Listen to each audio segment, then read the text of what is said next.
By the grace of God, this is a Steelers edition of Pittsburgh Postgame on Pittsburgh Sports Live. And despite the continuous storm in the Pittsburgh area, this postgame show is going to happen, and it happens after another Pittsburgh Steelers victory. Of course, it's still the preseason, though. The Steelers winning their second preseason game in Philadelphia on the other side of the state. 24-16. Alan Saunders and Nick Farabaugh made the trip to Philadelphia to cover that game. So check out all the post-game coverage, including this show and some videos we're going to have here on this channel over there at SteelersNow.com. And I am going to guide you through recapping this game and then what we now are going to look for the Steelers' third preseason game. They do have one more than everybody else besides the Cowboys due to that Hall of Fame game appearance. And I will be having this conversation with the man who I actually had on this postgame show a year ago, the football editor for The Score. So welcoming him from the up north, Daniel Valente. So Daniel, first off, I definitely appreciate you taking the time. You can find him on Twitter at StatsGuyDaniel. And the Steelers win another preseason game. Obviously, wins and losses don't matter in the preseason, but what are just your immediate takeaways from the game, and how different are they than after the Hall of Fame game win against the Cowboys? Well, first, I just want to say thanks for having me again. And I think the obvious takeaway, I think we would get to this anyways, is going to be Dwayne Haskins' performance there. Right. I think just when you're looking at preseason games, it's a lot of not judging the final result, even though the Steelers are 2-0. It's the process. So it's how they got there. You know, the offense looked a lot more like they found the rhythm tonight, and that goes for everybody, whether it's Haskins, even the second team running backs, Jalen Samuels rebounded well, Anthony McFarland, some of the wide receivers look good out there, Dan Moore Jr. So, I think there's a lot of positives to take away from this game, especially when it comes to a lot of guys at depth positions, which had a lot of questions coming into this year.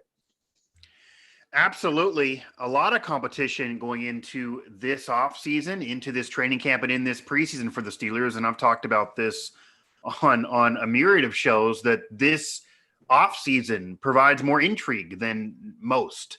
Steeler fans seemingly are more involved in this offseason with conversation and debates on who should get starts and who should be at certain spots in the lineup. That doesn't really occur, but this is a very important one for this year, but also the future of this franchise.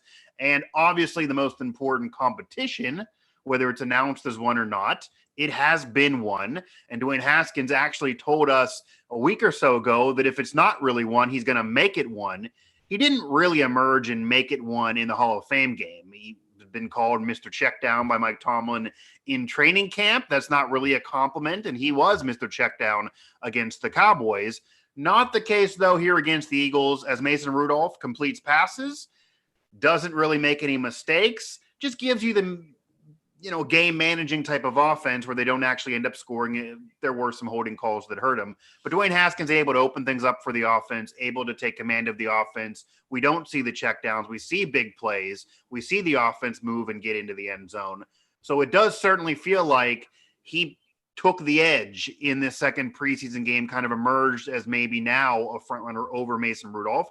Who knows what the franchise thinks, though, because clearly, based on what Kevin Colbert and others had said, they liked Mason Rudolph at the end of last year. They did give him a new contract to be around after this season, and he did start this game again.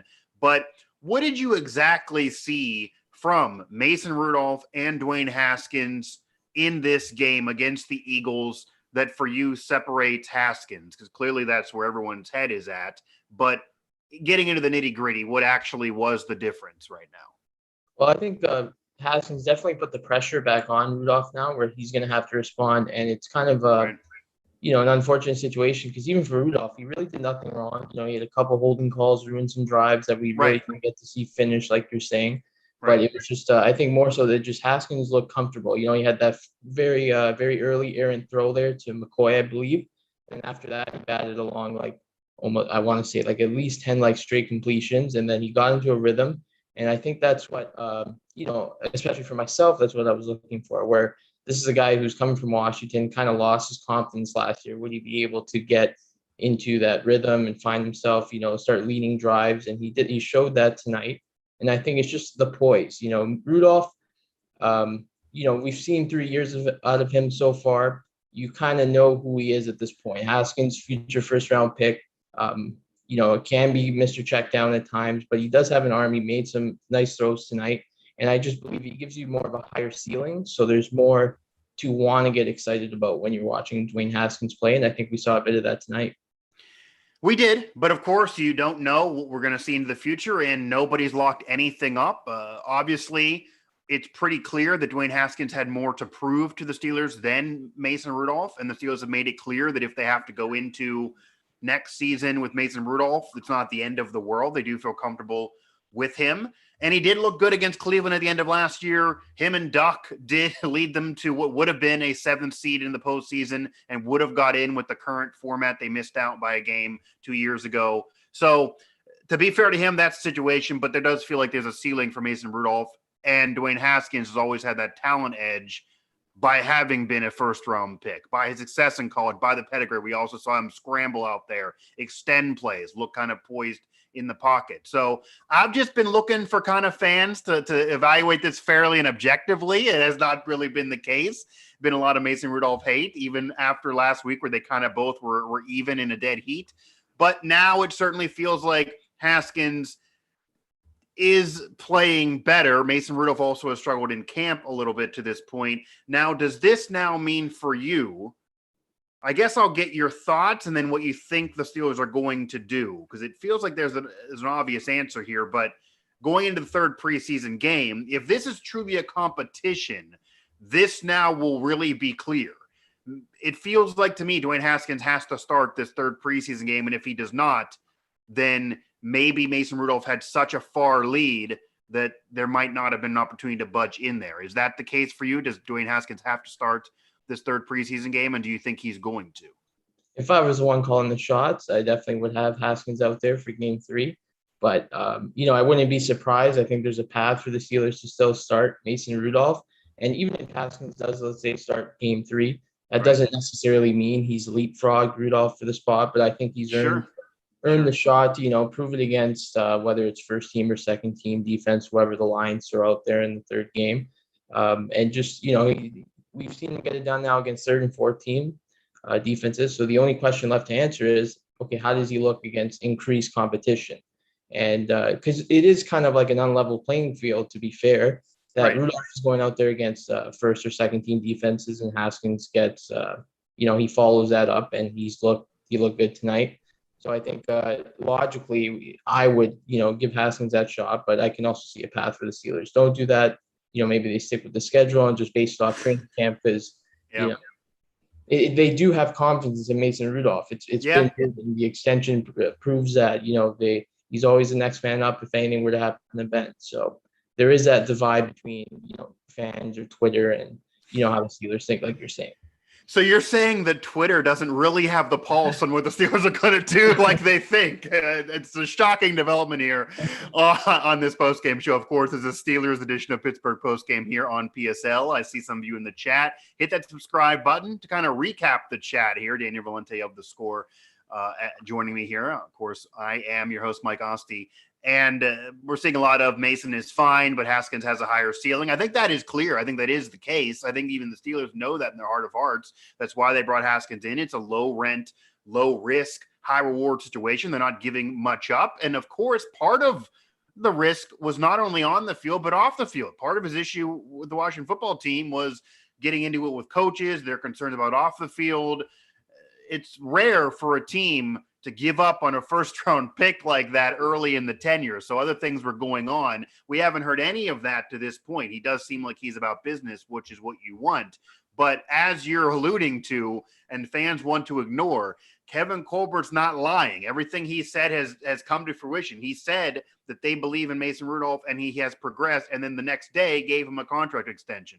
They're not just throwing money away. Clearly, they feel like they're at least okay with him as the QB2, maybe even 1 year in the future after Ben. Who knows? There might be a higher ceiling with Haskins, but he needs to prove more.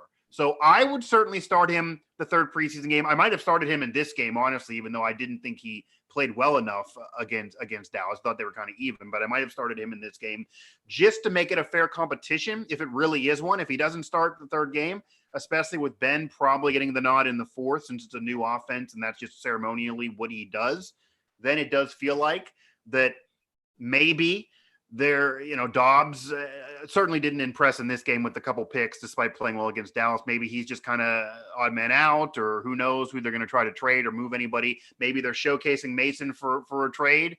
Who knows? But nonetheless, I do feel like it should be Haskins in the third preseason game. Will it be? There is a path to still start Mason, so it'd be interesting. Yeah, and I think too, like even as you're saying with the extension there, right. It doesn't necessarily mean that like Colbert's 100% right. The Steelers are right in that decision, but it does give them a safety net, and they're kind of in a win-win situation where they have Rudolph now in an affordable deal. They're comfortable with him. They have Haskins on they really can't lose at the minimum. So if he comes out and looks good, then you have another competitor, and competition always creates, it brings out the best of guys. And if he doesn't, you really didn't lose anything on it.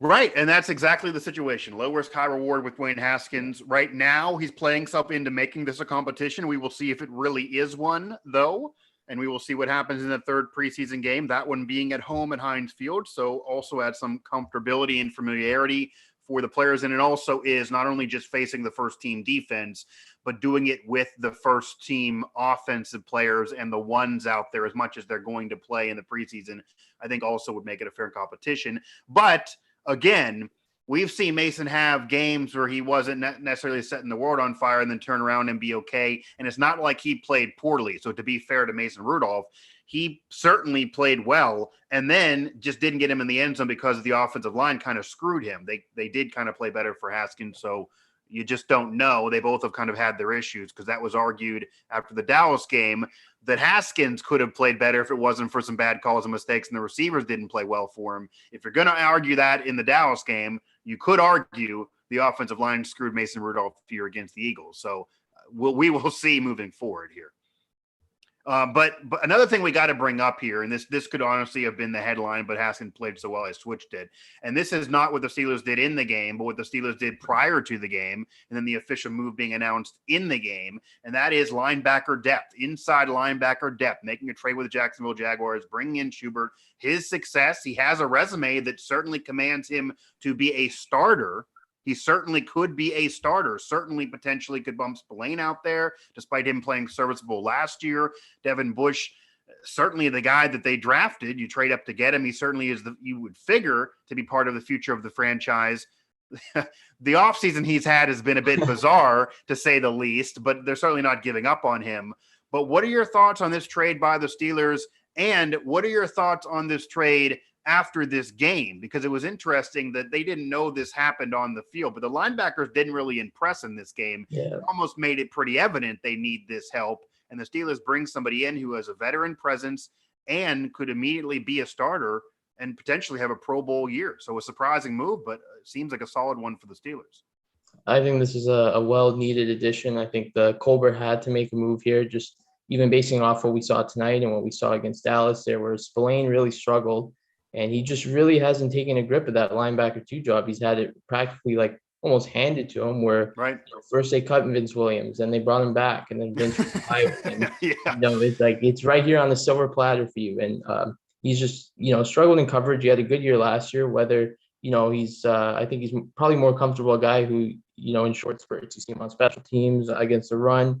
You put him in coverage, he's going to get exposed. Like tonight, with all the catches the tight ends caught again for the Eagles, I felt like I teleported back in time when the Steelers really couldn't cover tight ends at all. But Schobert, he's a great guy. He's a guy who he excels in coverage. That's what he does. And him and Bush out there now, you kind of got 2 high-end linebackers who are athletic and can excel in coverage. We saw Schobert actually had probably one of his best games against the Steelers. It was that Thursday night where he picked off Rudolph 2 times. So I guess it kind of goes, if you can't beat them, acquire them.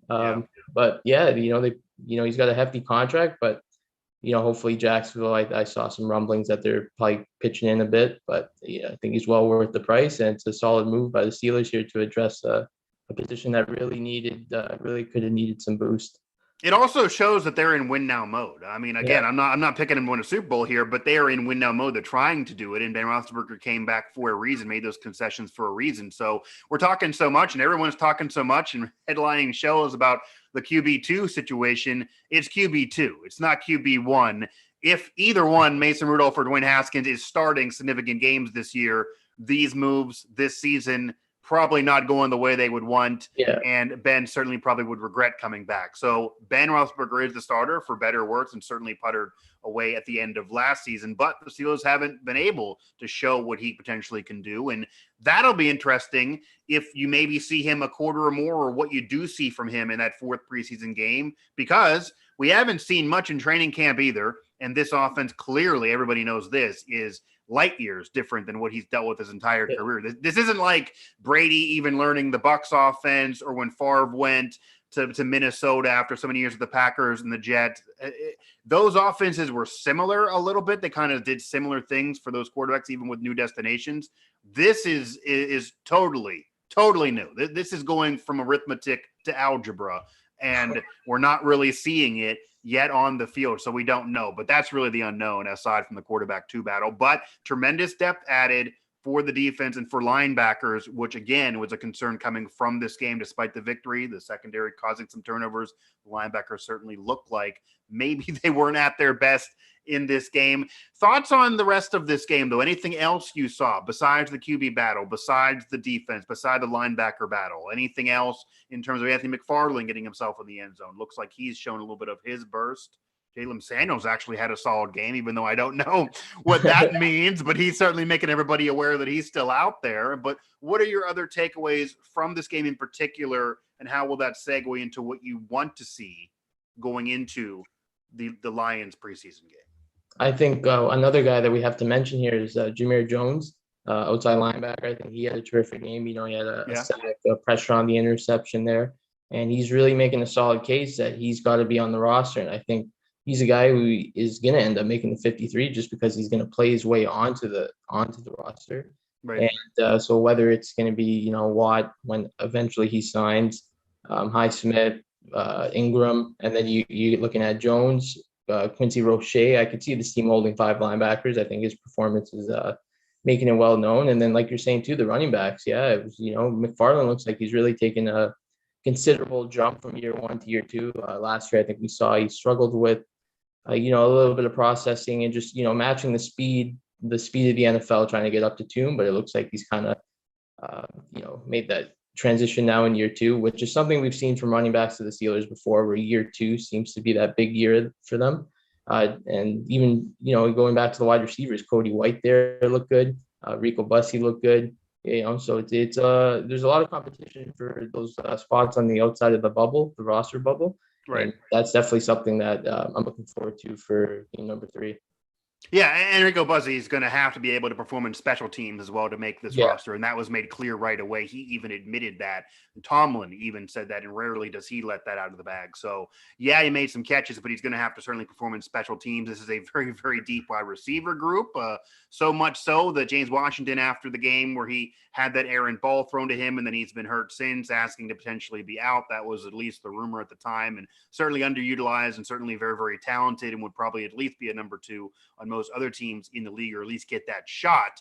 But if he can't get an opportunity, certainly Rico Bussey is probably not going to get too many looks when the regular season erupts, and really whether or not James Washington's on the roster or not. So he'll have to make his crack in special teams. Interesting, too, what's going on with the Steelers special teams in terms of actually having a punting game that is something to look at. That's kind of an issue that's been under the radar for years, and that's now something to look at throughout this preseason in terms of what Harbin III is going to be doing in terms of his boomstick and when he's out there. Obviously, you don't want to see a punter tons, but it's weird to have so much intrigue on a punter than you normally would get. But yeah, there's other pieces that have certainly impressed in this game, and others that maybe had concerns. I think Laudermilk is somebody also that I feel like gives you a vibe of being a star. He certainly had a solid game. Buddy Johnson had that solid game against Dallas. Now, flipping it though, to be the bearer of bad news, I guess, for the fans out there watching and chatting along.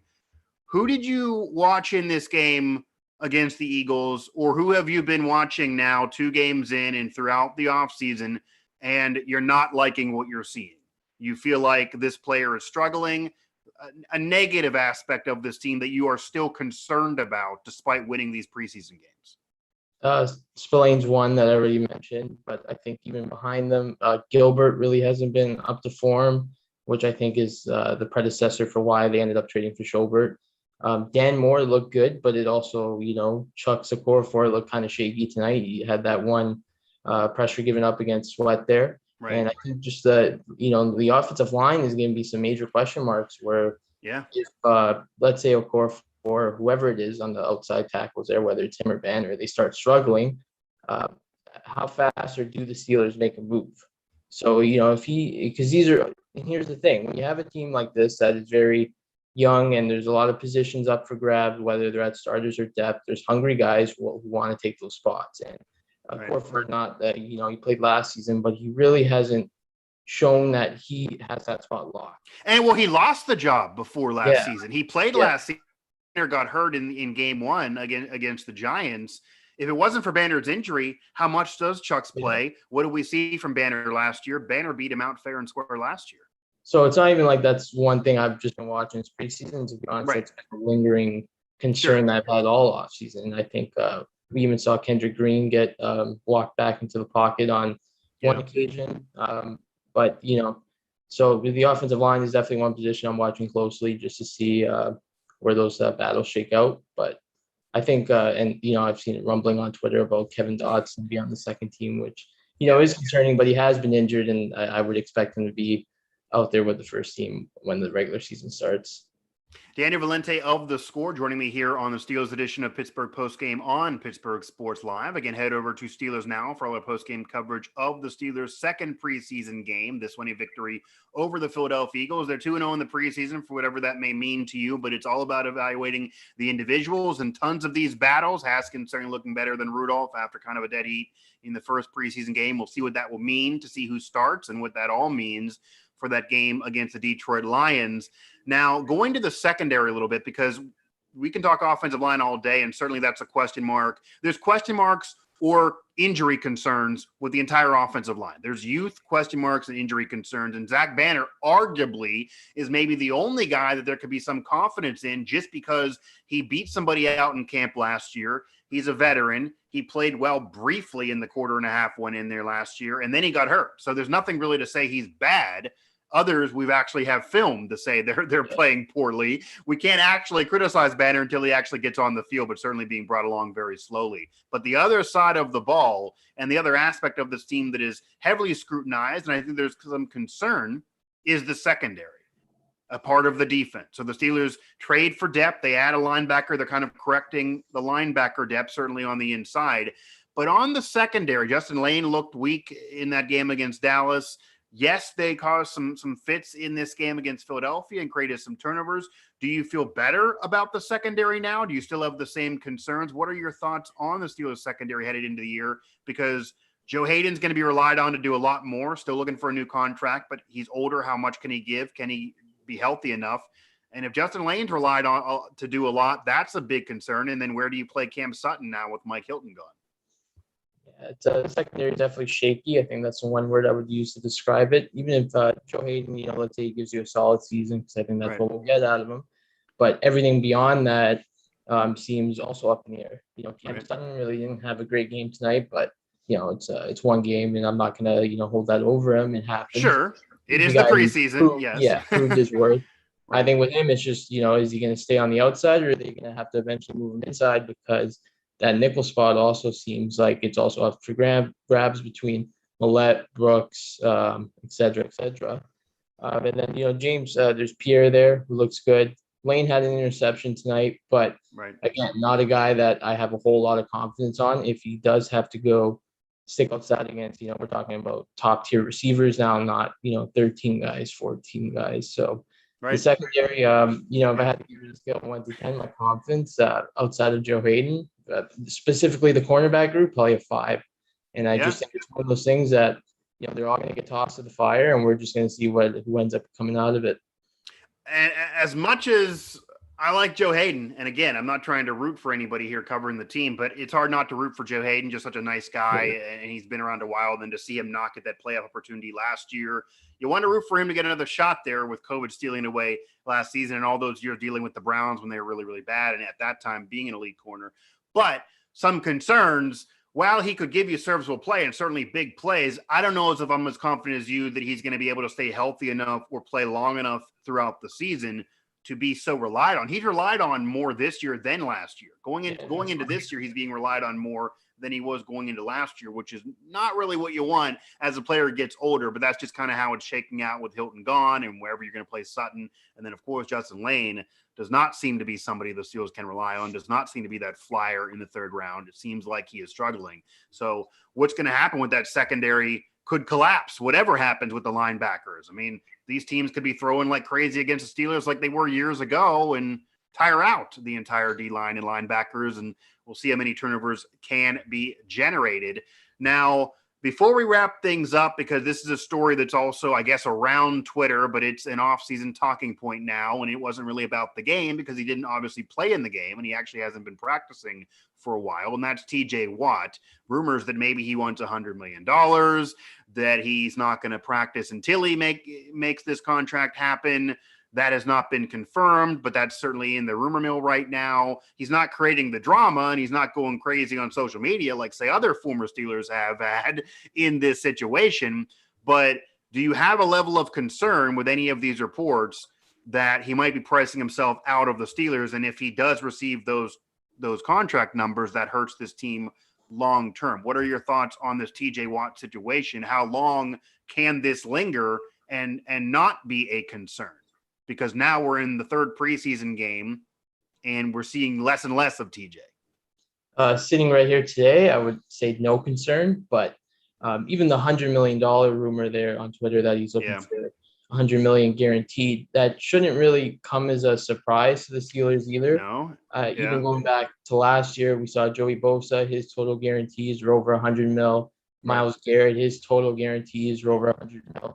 Their signing guarantees were less, but if that's the same kind of playing field we're talking about, where it's the total guarantees, the Steelers had to have known this was coming. And TJ Watt, he's played himself to that point where he can demand this salary. Right. So I think they'll figure something out eventually. Who knows when that'll be? And I'm not really concerned about him not practicing or being out there. I mean, he's got to look after his business just as well. I think by week one, this is probably just a laughing point, and TJ Watt is out there the highest paid defensive player in the league.